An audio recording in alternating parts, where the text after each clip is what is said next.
சொல்லியிருக்கான். நல்லா பார்த்துங்க.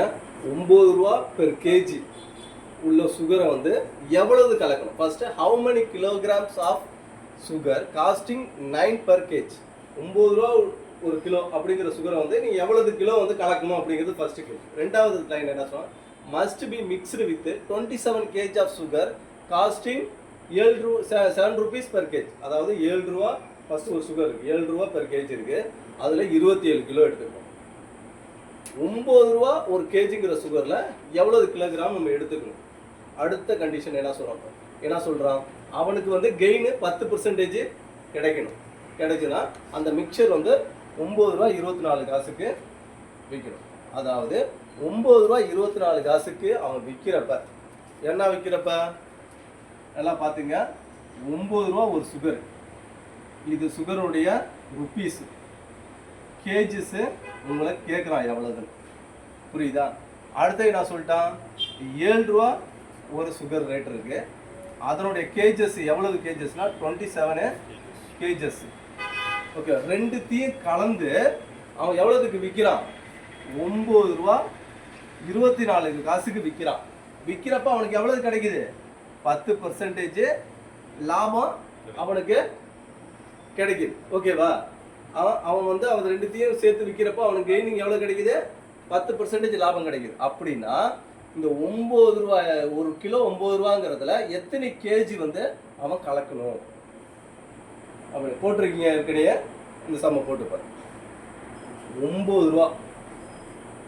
ரூபா அதாவது இது என்ன சுகர், ஒரு கிலோ 9 ரூபா. எவ்வளவு கிலோ எடுக்கலாம், எவ்வளவு கிலோ எடுத்திருக்கான்னு நம்ம அவன்கிட்ட சொல்லலை. அதான் அவன் நம்மளை கண்டுபிடிக்க சொல்கிறான். ரெண்டாவது லைனில் என்ன கொடுத்துருக்கானா, 7 ரூபா ஒரு கிலோ, அதில் 27 கிலோ எடுக்கிறான். புரியுதா? 27 கிலோ எடுக்கும். இந்த கேஜெல்லாம் தூக்கிடுவோம். கேஜெல்லாம் நம்ம அடுத்த லைனுக்கு நம்ம அடுத்த ஸ்டெப்ஸுக்கு வந்துடுவோம்.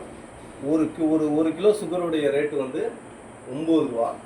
இது வந்து டியரர் வெரைட்டி. சீப்பர் வெரைட்டி வந்து 7 ரூபா.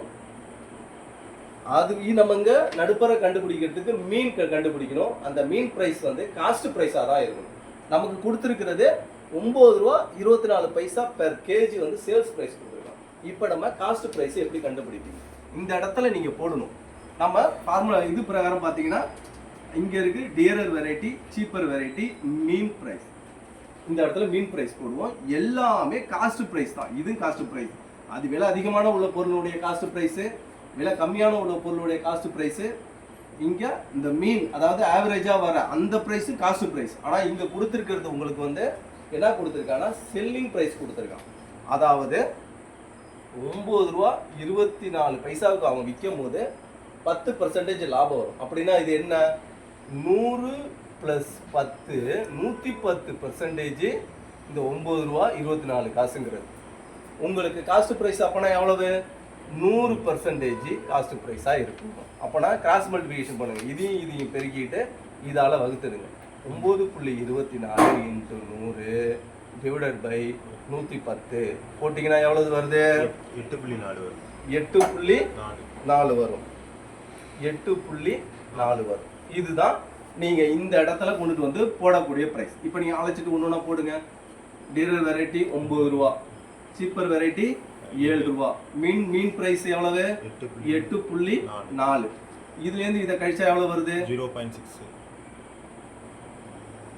இதுலேருந்து எவ்வளோ கழிச்சா எவ்வளோ வருது?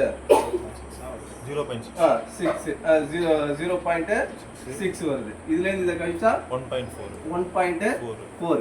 இப்போ எல்லாத்தையும் நீங்கள் அடித்து ஷார்ட் அவுட் பண்ணீங்கன்னா எவ்வளோ வருது? 7:3. அதாவது ரேட் அதிகமான உள்ள இந்த ஒரு கிலோ 9 ரூபா அப்படிங்கிற விற்கிறதுல 7 மடங்கு நீங்கள், அதாவது 7 கிலோவோ 7 மடங்கோ எடுத்தீங்கன்னா விலை கம்மியாக உள்ள அந்த 7 ரூபாய்க்கு ஒரு கிலோ விற்கிறதுல என்னது 3 மடங்கு எடுப்பீங்க. இப்போ உங்களுக்கு என்ன சொல்லிட்டான்? இதோ சொல்லிட்டான் பாருங்க. 9 ரூபா ஒரு கேஜி எவ்வளவு எடுக்கிறானோ உங்களுக்கு சொல்லல. 7 ரூபா ஒரு கேஜி எத்தனை கிலோ எடுத்திருக்கான்? 27 கேஜி எடுத்துக்கலாம். புரியுதா? என்ன ரேஷியோ இங்கே என்ன இருக்கு? 7:3. அதாவது 9 ரூபாயில் இதை அழைச்சிடலாமா? இந்த சைடு எழுதுறேன், அழைச்சிட்டு எழுதுறேன்.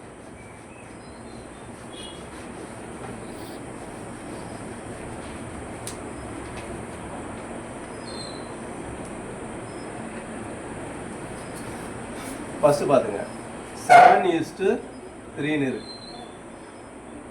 இது 9 ரூபாய்க்கு உள்ளது, இது 7 ரூபாய்க்கு உள்ளது. அதே இது இந்த 7 ரூபாய்க்கு உள்ளது இங்கே நம்ம இந்த 7 ரூபாய்க்கு இந்த 7க்கு அதாவது 9 ரூபாய்க்கு உள்ளது எவ்வளோதுன்னு கண்டுபிடிக்கணும். இதே மாதிரி போட்டுங்க. இந்த இடத்துல எவ்வளவு 3% உள்ளது, 3 மடங்கு உள்ளது எத்தனை கிலோ? 27 கிலோ. புரியுதா? இது புரியுதா? அதாவது இந்த 7 இந்த 3 எதால பெருக்குனா 27 ஆகும். 9ஆல பெருக்குனா ஆகும். இந்த 7 எதால பெருக்குனா இங்க வரணும். இங்க 9ஆல பெருக்கிறீங்க, இங்கேயும் 9ஆல பெருக்குனா எவ்வளவு வருது? 63 கேஜி. ஓகேவா? நல்லா பாத்துங்க. இது வந்து 9 ரூபா பெர் கேஜி, 7 ரூபா பெர் கேஜி. இதுல 9 ரூபாயில 7 மடங்கு எடுத்தா 7 ரூபாயில 3 மடங்கு எடுக்கணும். இந்த மாதிரி டாட்டு போட்டுக்குங்க. இது செயின் ரூல்ல வரும். நீங்க சம்ம நடத்திருக்கோம் செயின் ரூல்ல. இந்த 7 ரூபாங்கிறது எக்ஸ்ன்னு வச்சுக்கோங்க. இந்த 3 மடங்கு இருக்கு பாருங்க. இது 7 ரூபா கிடையாது, இது 7 மடங்கு. இந்த 7 மடங்கு எக்ஸ்ன்னு வச்சுக்கோங்க. அதான் நம்மளை கேட்குறான். இந்த 3 மடங்கு உள்ளதுக்கு 27 கேஜி. அதாவது இந்த 3 மடங்குங்கிறது இந்த 7 ரூபா பெர் கேஜி. அது வந்து 27. அப்படின்னா நீங்கள் போட்டுக்க வேண்டியதான். இந்த 3 எதால பெருக்குனா 27னா 9ஆல பெருக்குனா, இந்த 7 எதால பெருக்குனா வரும்னா அதையும் 9ஆல பெருக்கி போட்டிங்கன்னா 63. இதுதான். புரியுதா? இங்கே வந்து 9 1 7 1ன்னு கொடுத்துட்டா நம்ம கண்டுபிடிக்க வேண்டியது மீன். எப்போதும் கண்டுபிடிக்கிற மாதிரி அந்த மீனில் வந்து ப்ளஸ் உங்களுக்கு வந்து ப்ராஃபிட்டையும் வச்சுருக்கான். அதாவது காஸ்ட் சேல் ப்ரைஸ் கொடுத்துருக்கான். அதை தூக்கிட்டு காஸ்ட் ப்ரைஸ் எவ்வளோ சேல்ஸ் 120% எல்லாம் லாஸ்ட்டில் சில நேரத்தில் கொடுப்பான். 10% லாஸ்ட்னு கொடுத்தான்னு வச்சுக்கலாம். இது வந்து 90% எடுத்து 100% எவ்வளோன்னு கண்டுபிடிக்கணும். அதை மீன் ப்ரைஸாக எடுத்துக்கிட்டு அதுக்கு இதுக்குள்ள வித்தியாசத்தை பார்த்துட்டு இந்த ரேட்டில் இந்த ரேட்டுக்கு எவ்வளோ பெர்சன்டேஜ்னு எடுத்துக்கிறோம். பெர்சன்டேஜை கொண்டுட்டு வந்துடும். இதே மாதிரி எழுதிங்க. எத்தனை விலையை எழுதிங்க, அதோட ரேஷியோ எழுதிங்க.